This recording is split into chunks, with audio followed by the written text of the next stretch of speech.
নমস্কার, রোহিণী অ্যাস্ট্রো সলিউশনে আবার আপনাদের স্বাগত। আজকে একটা নতুন বিষয় নিয়ে আপনাদের সাথে আলোচনা করতে আসলাম।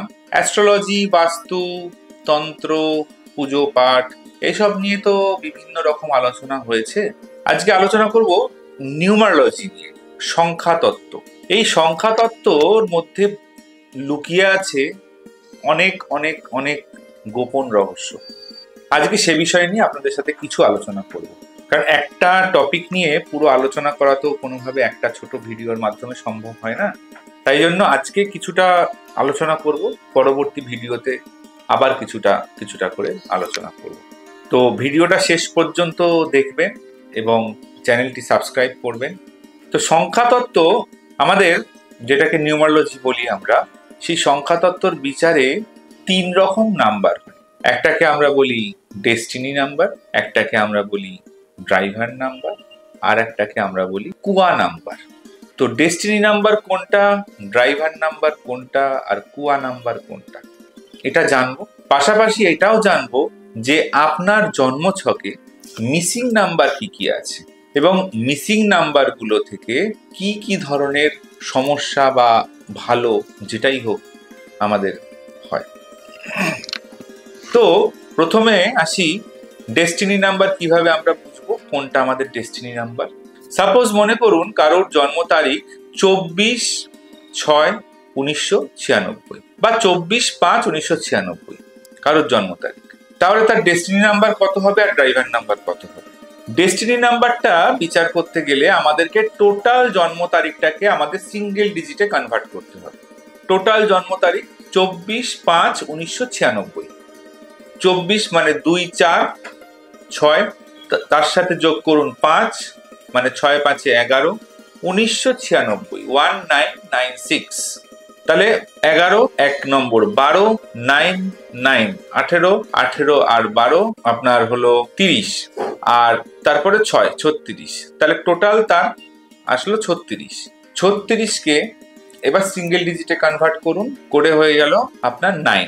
তাহলে যার জন্ম তারিখ 24/5/1996 তার ডেস্টিনি নাম্বার হলো আপনার 9। তাহলে তার ড্রাইভার নাম্বার কত হবে? ড্রাইভার নাম্বারটা হবে আপনার শুধু ডেট অফ বার্থ, শুধু ডেট অফ বার্থটা যোগ করতে হবে। 24 মানে 4 আর 2 6। তাহলে তার আমি কি কি পেলাম? ডেস্টিনি নাম্বার আর ড্রাইভার নাম্বার পেলাম। এবার আসছে কুয়া নাম্বার। কুয়া নাম্বারটা কি করতে হবে? কুয়া নাম্বারটা যোগ করতে গেলে, বের করতে গেলে আমাদেরকে যেটা তার ড্রাইভার নাম্বার হলো, মানে 24 বললাম, 24-এর ড্রাইভার নাম্বার হচ্ছে ওই 6। 6কে আমাকে 11-র সাথে, মেল হলে 11-র সাথে প্লাস করতে হবে, আর ফিমেল হলে 4 মাইনাস করতে হবে। এটা একটা সূত্র, এটা মাথায় রাখবেন। মেল হলে 11 প্লাস করতে হবে, আর ফিমেল হলে আপনাদেরকে 4 মাইনাস করতে হবে ড্রাইভার নাম্বার থেকে। তাহলে এখানে আমি বলছিলাম 24/5/1996 একজনের ডেট অফ বার্থ, এটা এক্সাম্পল দিচ্ছি। তার ড্রাইভার নাম্বার আসলো 6। সেই 6কে আমি সিঙ্গেল ডিজিটে কনভার্ট করতে গেলে 11-র সাথে প্লাস করব, 11-র সাথে প্লাস করলে হবে 11 আর 6 হলো 17, 17 মানে হলো 8, সিঙ্গেল ডিজিট করলে হয় 8, 1 + 7। এটা হলো তার সেই ব্যক্তিটির কুয়া নাম্বার। কুয়া নাম্বারটা বিশেষ ক্ষেত্রে কোনো খুব একটা কাজে লাগে না আমাদের। যেটা আমাদের মেইনলি কাজে লাগে সেটা হলো ড্রাইভার নাম্বার আর ডেস্টিনি নাম্বার। এবার আসছি মিসিং নাম্বার। মিসিং নাম্বারটা কি করে আমরা বের করব? মিসিং নাম্বার বের করতে গেলে প্রত্যেকটা ডেট অফ বার্থের আগে একটা লসু গ্রিড করতে হবে। এবার লসু গ্রিডটা কি জিনিস? লসু গ্রিডটা হচ্ছে একটা চার্ট। এই চার্ট আপনাদের সামনে আমি দিয়ে দেব, ভিডিওর সাথে দেখতে পাবেন। এই চার্টটা আপনি দেখতে পাবেন। এই চার্টটাতে যেখানে যে নাম্বারটা লেখা রয়েছে সেই চার্টটা আপনারা নিজেদের জন্মছক অনুযায়ী সেই নাম্বারটা দিয়ে এই চার্টটা সেম টু সেম কপি করে বানাবেন। একটা সেম টু সেম কপি করে বানাবেন, তার পাশে একটা ব্ল্যাঙ্ক চার্ট বানাবেন। মানে একটা নাম্বার দেওয়া থাকবে, আমি যে চার্টটা দেবো সেইটা চার্ট, ইনবিল্ট চার্ট একটা থাকবে, সেটা দেখে আপনারা পাশে একটা খালি বক্স বানাবেন। বক্সে বানিয়ে এবার সেখানে যে যে নাম্বারগুলো আপনার জন্মছকের জন্ম তারিখে রয়েছে সেই নাম্বারগুলো সেই ঘরের মধ্যে বসাবেন।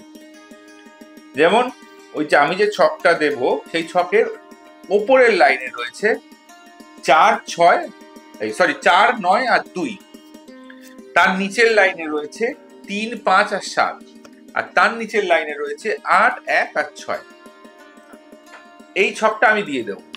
এবার যার যেরকম জন্ম তারিখ হবে সে সেই রকম ভাবে সেই ঘরে এই নাম্বারগুলো বসাবে। এই নাম্বারগুলো বসানোর পরে দেখবেন লম্বালম্বি ভাবে বা আড়াআড়ি ভাবে যে নাম্বারগুলো মিসিং থাকবে সেইটাই কিন্তু আপনার জন্ম ছকের মিসিং নাম্বার হিসাবে গণ্য হবে। তাই এই মিসিং নাম্বারটা কিন্তু আগে বের করতে হবে। তো অবশ্যই করে কমেন্টস করে জানাবেন যে আপনাদের জন্ম তারিখে কোন কোন নাম্বার মিসিং আছে। পরবর্তী ভিডিওতে আসবো যে নাম্বারগুলো মিসিং আছে সেই মিসিং নাম্বারের রেজাল্ট কি হয়, বা এই মিসিং নাম্বারে আপনার লাইফে কি প্রবলেম হতে পারে বা কি ভালো হতে পারে। এই ভিডিওগুলো নিয়ে আমি পরবর্তী ভিডিওতে আসব। আরো বিশদে এই নিউমারোলজি জানার জন্য আমার চ্যানেলটিকে অবশ্যই করে সাবস্ক্রাইব করে রাখুন।